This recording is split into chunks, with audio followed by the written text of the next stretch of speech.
en Finlande. Ces films sont un réel exploit. Les caméramens ont réussi à faire fonctionner leurs équipements par moins 40 degrés tout en subissant des attaques terrestres et aériennes. La petite Finlande, vaillante démocratie éprise de paix, bâtie sur des terres rudes par un peuple des plus endurants, dont le tiers du territoire se situe au-dessus du cercle arctique. Un peuple fier d'être indépendant à l'intérieur de ses frontières et encore plus fier de sa liberté face aux autres nations.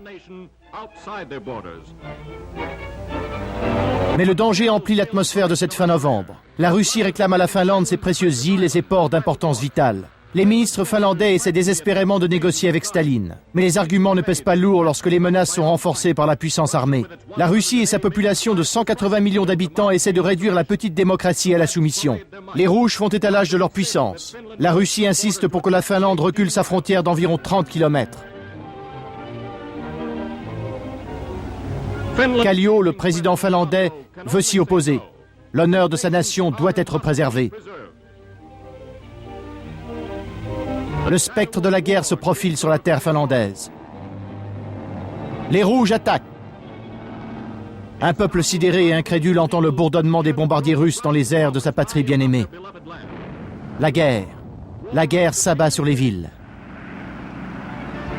Dans Helsinki, la capitale, femmes et enfants affluent vers le terminus de la gare par une évacuation désespérée.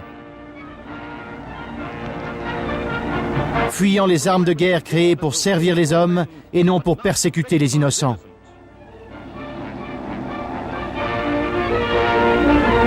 Des hommes courageux creusent des abris anti-bombardement dans les parcs d'Helsinki, alors que les attaques surprises des Rouges se succèdent sans relâche.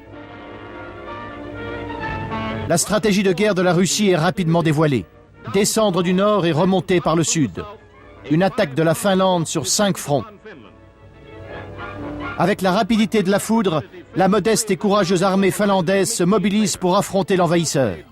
Ne craignant pas la peur, la Finlande se prépare avec ardeur pour faire face à l'énorme ours russe. Jour après jour, les avions des Rouges renouvellent leur règne de terreur. De nouvelles destructions viennent du ciel. Des immeubles sont détruits les uns après les autres. La fureur rouge ne connaît pas de limite.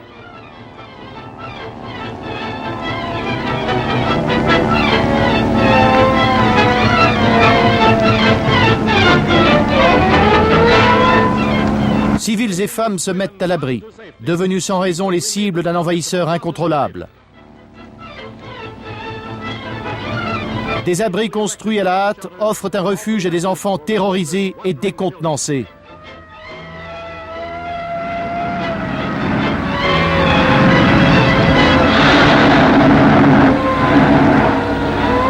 Des centaines de personnes rasent les murs les plus proches, à la recherche d'une protection de fortune, alors que le feu des Rouges continue de s'abattre lourdement du ciel.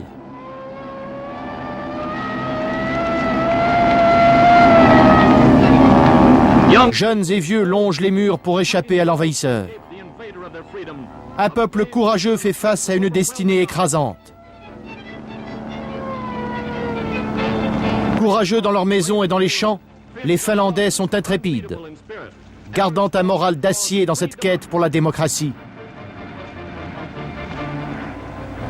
La petite mais néanmoins efficace aviation finlandaise et ses canons anti-aériens relèvent le défi.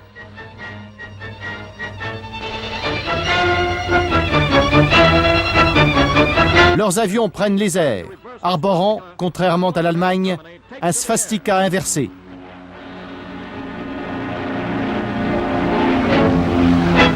Sous le feu des Finlandais, les avions russes sont abattus en masse. Des centaines d'appareils sont immobilisés au sol. Des carcasses brisées et inoffensives.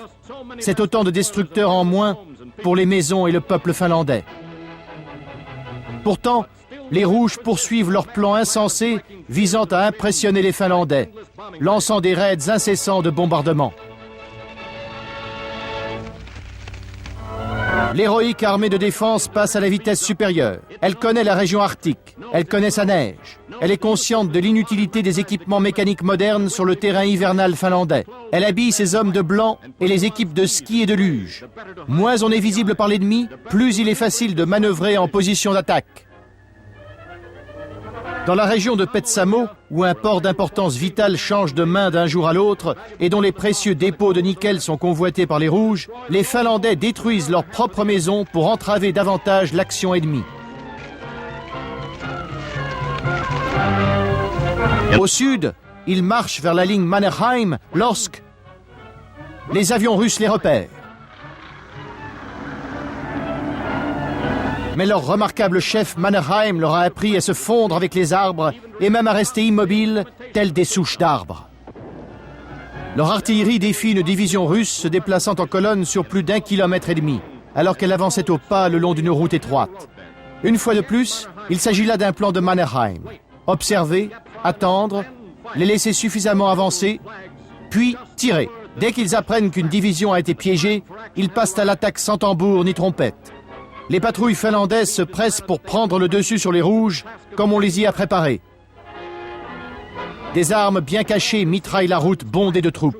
Une fois surpris, se précipitant pour se mettre à couvert mais ne trouvant aucun abri à proximité, les soldats russes deviennent les proies faciles de l'artillerie finlandaise et du feu bien ajusté des patrouilles. Une autre avancée des Rouges a été stoppée. Un autre exemple de la stratégie de Mannerheim. Une longue et vaste route de désolation. On compte des milliers de victimes chez l'ennemi. D'énormes quantités de matériel sont confisquées. Des équipements qui se retourneront bientôt contre les armées qui les ont apportés sur les terres finlandaises.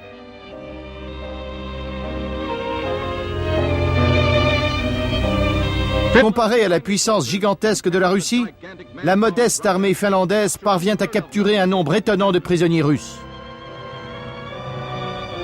Pris en tenaille sous des températures de moins 40 degrés et de moins 50 degrés, abasourdis et décontenancés, ces Russes présentent une image bien différente de celle des armées paradant devant leur chef, sur la place rouge à Moscou. Les Russes tombent dans un piège de ce type à plusieurs reprises, abandonnant sur leur passage des trésors militaires inestimables. Les Russes mangent leur pain noir, se retrouvant réduits à s'approvisionner dans des décharges. Dans d'autres régions, les Russes larguent en masse des troupes de parachutistes sur les terres ennemies.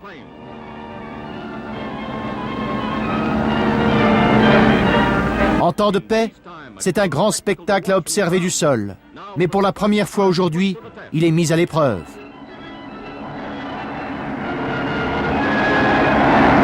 Derrière leurs mitrailleuses, les artilleurs finlandais donnent une réponse toute faite. Les Rouges volants sont facilement récupérés une fois sur la terre ferme. Face aux défaites répétées et dans une frénésie de colère, le commandement russe lance de nouvelles vagues d'attaques aériennes. Les villes finlandaises s'enflamment. Les civils finlandais paient le prix fort, mais fidèles à leurs principes défensifs, ils préfèrent voir leurs biens réduits en cendres et leurs terres dévastées plutôt que de perdre leur foi en la justice face à la force.